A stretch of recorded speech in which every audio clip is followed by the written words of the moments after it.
intinya kalau Partai Perkasa kan dari awal mendukung munculnya gerakan melawan political genocide ya.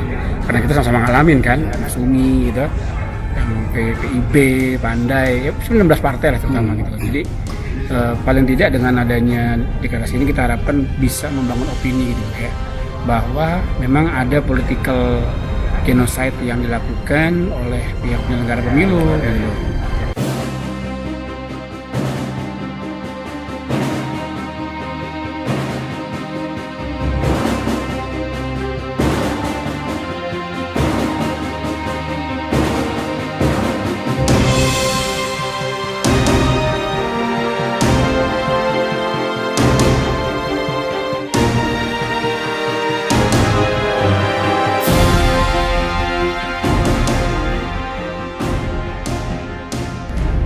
Kami berkumpul pada siang hari ini menyatakan kesepakatan kami, kesepahaman kami untuk mendeklarasikan sebuah gerakan yang kami anggap penting, adalah gerakan yang kami anggap esensial dan utama, yaitu gerakan melawan political genocide seperti itu.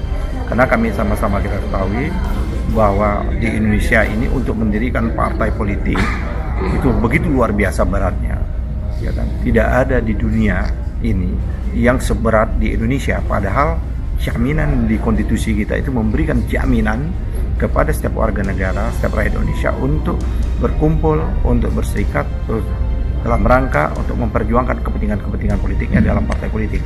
Akan tetapi implementasi dari konstitusi itu memang banyak sekali ranjau-ranjau dan hambatannya. Dan oleh karenanya kami berhimpun di sini, ada partai-partai yang sudah lolos, tentunya sudah berbadan hukum, mendaftarkan diri sebagaimana saya kemukakan tadi di KPU.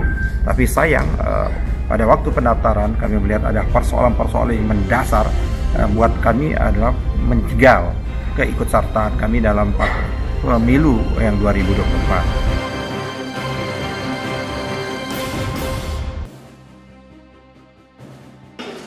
Bismillahirrahmanirrahim. Deklarasi gerakan melawan political genocide, bahwa konstitusi memberikan kedudukan, kesamaan dan kesempatan bagi setiap warga negara untuk ikut serta dalam pemerintahan, sebagaimana tercantum pada ketentuan Undang-Undang Dasar Negara Republik Indonesia tahun 1945 pasal 27 ayat 1 yang menyatakan setiap warga negara bersamaan kedudukannya dalam hukum dan pemerintahan dan wajib menjunjung tinggi hukum dan pemerintahan itu tanpa ada kecualinya. Bahwa untuk mewujudkan pemerintahan negara berkedaulatan rakyat haruslah dibentuk dengan melaksanakan pemilihan umum secara langsung, umum, bebas, rahasia, jujur dan adil. Pemilihan umum adalah merupakan wujud nyata dari pelaksanaan kedaulatan rakyat yang diamanahkan oleh Undang-Undang Dasar Negara Republik Indonesia tahun 1945. Maka pelaksanaan kedaulatan rakyat itu harus menjunjung tinggi nilai demokrasi, nilai kejujuran dan nilai keadilan. Bahwa keberadaan partai politik di negara Republik Indonesia adalah hak konstitusional rakyat yang melekat dan diberikan jaminan serta perlindungan sebagaimana diamanahkan dalam ketentuan Undang-Undang Dasar Negara Kesatuan Republik Indonesia tahun 1945 pasal 28.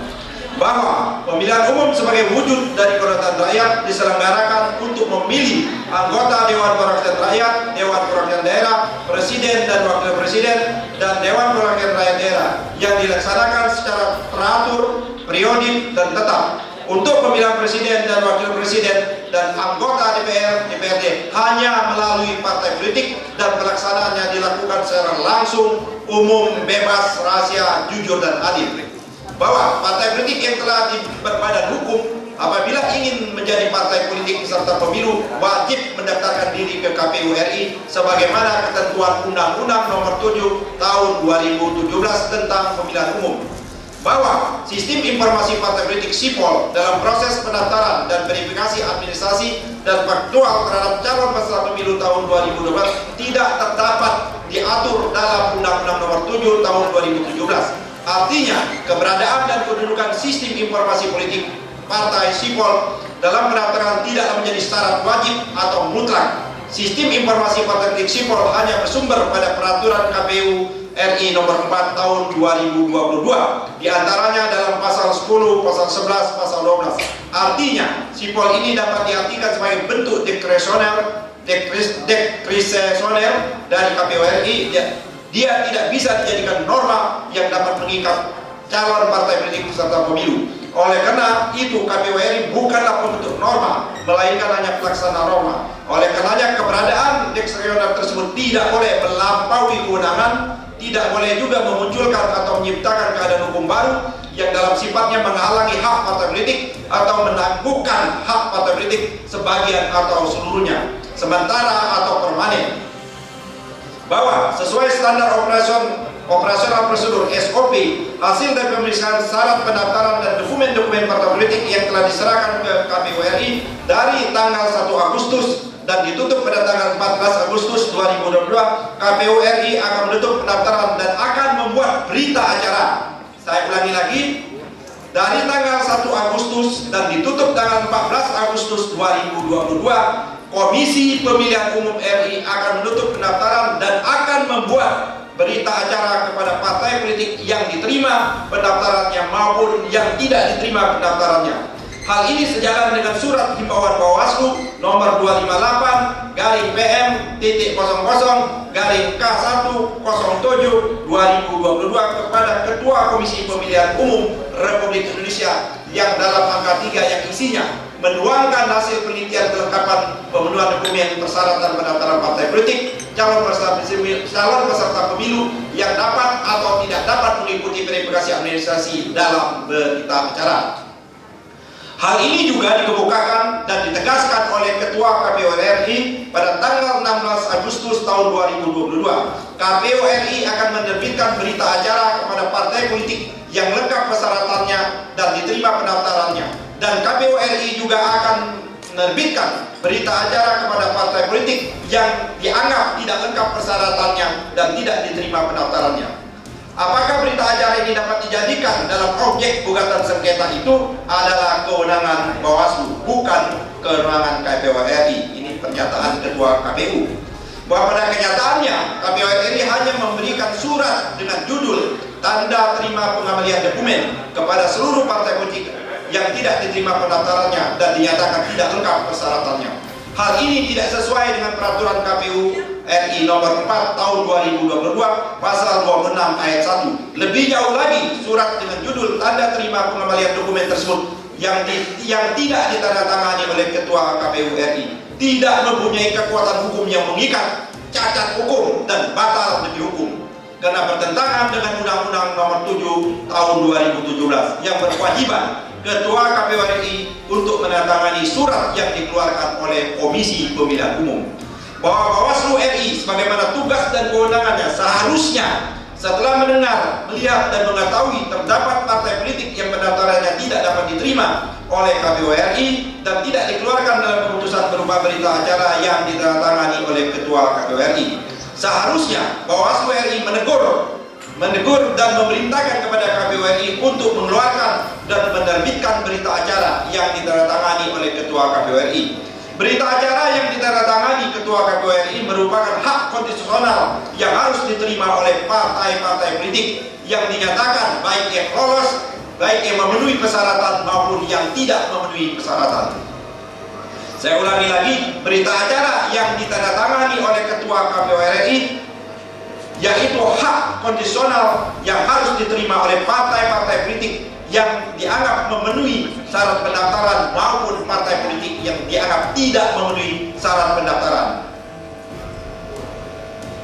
Maka telah terbukti dengan jelas dan terang benderang pihak KPU RI dan Bawaslu RI telah melakukan kegiatan yang kami sebut political genocide secara terstruktur, masif dan sistematis. Hal ini pun selaras dengan apa yang dikemukakan oleh 30 rektor di kampus Universitas Gadjah Mada Yogyakarta dalam bentuk suara keprihatinan, yaitu kecemasan para rektor tersebut pemilu akan dilakukan dengan tidak jujur dan tidak adil.